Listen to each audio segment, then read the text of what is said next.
अब जो जे प्रकारे विधानसभाમાં 156 સીટ ભાજપે મેળવી, ત્યારબાદ લોકસભામાં 26માંથી 25 બેઠકો પર જીત અને હવે જે સ્થાનિક સ્વરાજની ચૂંટણીના પરિણામો આવ્યા છે તે સ્થાનિક સ્વરાજની ચૂંટણીમાં ભાજપનો દબદબો જોવા મળી રહ્યો છે। જે સ્થિતિ ગત વખતે હતી તેના કરતાં પણ સારી સ્થિતિમાં ભારતીય જનતા પાર્ટી હાલ જોવા મળી રહી છે અને કોંગ્રેસે ખાસ કરીને ખૂબ મોટું નુકસાન વેઠવાનો વારો આવ્યો છે।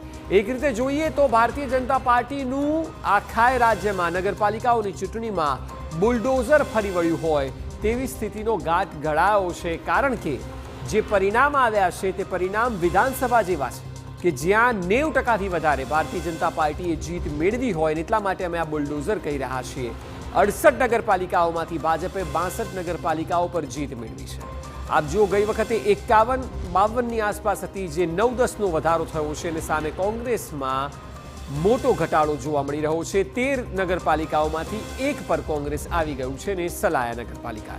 જૂનાગઢ મહાનગરપાલિકાની વાત કરીએ, કારણ કે એક જ મહાનગરપાલિકાની ચૂંટણી હતી જેમાં ભારતીય જનતા પાર્ટીએ પોતાનો દબદબો યથાવત રાખ્યો છે। 44 બેઠકો સાથે અહીં પણ જીત મેળવી છે। જે મેં અગાઉ કહ્યું તે મુજબ કોંગ્રેસનું પ્રદર્શન નિરાશાજનક રહ્યું છે। સલાયા નગરપાલિકા એકમાત્ર એવી છે કે જે કોંગ્રેસે જીતી છે અને આમ આદમી પાર્ટીને પણ બેઠકો મળી છે। ભારતીય જનતા પાર્ટીનો અહીં સફાયો થઈ ગયો છે।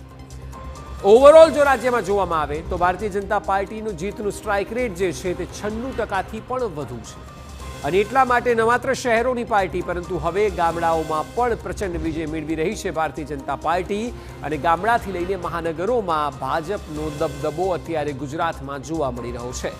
અને ભાજપની ચૂંટણી રણનીતિ એ સૌથી સફળ શહેરોમાં પણ રહી જે તે સમયે, ત્યારબાદ આખાય ગુજરાતમાં પણ આપ જુઓ તો લોકસભામાં પણ બનાસકાંઠા બાદ કરતાં 25 બેઠકોની જીત, 156 વિધાનસભાની જીત અને હવે નગરપાલિકાઓમાં 68માંથી 62 નગરપાલિકાઓની જીત। જો કે આ પરિણામની કેટલીક મોટી વાત હતી, 10 મોટી વાતો જે ઓવરઓલ જો પરિણામને ઓવરવ્યૂ જોવામાં આવે તો સૌથી પહેલા આપ જુઓ કે કોંગ્રેસની હારનો સિલસિલો યથાવત છે।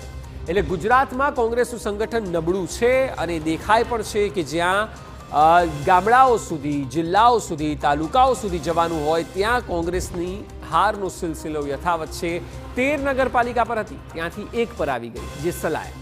એ સિવાય કોંગ્રેસના જૂનાગઢ જે છે એ ધરાશાયી થયા છે। આમાં જૂનાગઢ મહાનગરપાલિકા તો હાર્યા જ છે, પરંતુ કોંગ્રેસનો દબદબો જ્યાં ગણવામાં આવતો હતો, જેમ કે ચોરવાડ ગણો, જેમ કે રાધનપુર ગણો, આ તમામ જગ્યાએ પણ કોંગ્રેસ હારી ગઈ છે। રાજ્યમાં હવે એકમાત્ર નગરપાલિકામાં કોંગ્રેસની સત્તા બચી છે, દ્વારકાની સલાયા, કે જે અત્યારે કોંગ્રેસના હાથમાં છે। કોંગ્રેસના દિગ્ગજો જે વિસ્તારમાંથી લડે છે તે વિસ્તારમાં પણ કોંગ્રેસની હાર થાય અને એ જ બતાવે છે કે સ્થાનિક સ્તરે સંગઠનમાં ખૂબ મોટી રણનીતિનો બદલાવ કરવો પડશે, જ્યારે કે ભાજપની ચૂંટણી રણનીતિ સફળ રહી છે અને કદાચ ભાજપને આ વાતની આદત પણ ગુજરાતમાં પડી ગઈ છે કે છેલ્લા 30 વર્ષથી તમામ પ્રકારની ચૂંટણીઓ જીતવાનો અનુભવ છે। આ સિવાય આપ જુઓ રાણાવાવ અને કુતિયાણા 2 નગરપાલિકા એવી છે કે જે કાંદલ જાડેજાએ પોતાના દમ પર સમાજવાદી પાર્ટીના લોગો પર જીતાડી છે। જીતની ઉજવણીમાં જો કે અનેક સ્થળે બબાલ પણ થઈ, તે પરિણામોના 10 મોટી વાતમાંની 7મા નંબરની વાત છે। અલગ અલગ જગ્યાએ જ્યાં જૂનાગઢ, મોરબી જોવામાં આવે મારામારી સુધી થઈ છે, જ્યારે કે છોટાઉદેપુરમાં એક જ મતથી જીત થવાનો પણ એક પ્રસંગ બન્યો છે, જે આજના લોકશાહીની સુંદરતા પણ એ જ છે કે એક વોટ કાઉન્ટ થતો હોય છે અને તેનું મહત્વ હોય છે।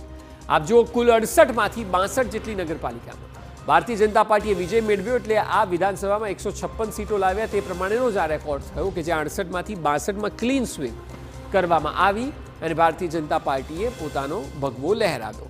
એ સિવાય આમ આદમી પાર્ટીની ચૂંટણીમાં કોઈ મોટી અસર જોવા નથી મળી। સ્વાભાવિક છે કે સલાયામાં સારી બેઠકો છે, એ સિવાય 3-4 જગ્યાએ છે, પરંતુ જે મોટી ફેરફાર જે અથવા ફેરબદલ થવાની શક્યતાઓ આમ આદમી પાર્ટી જોતી હતી તે જોવા નથી મળી। નગરપાલિકાની ચૂંટણી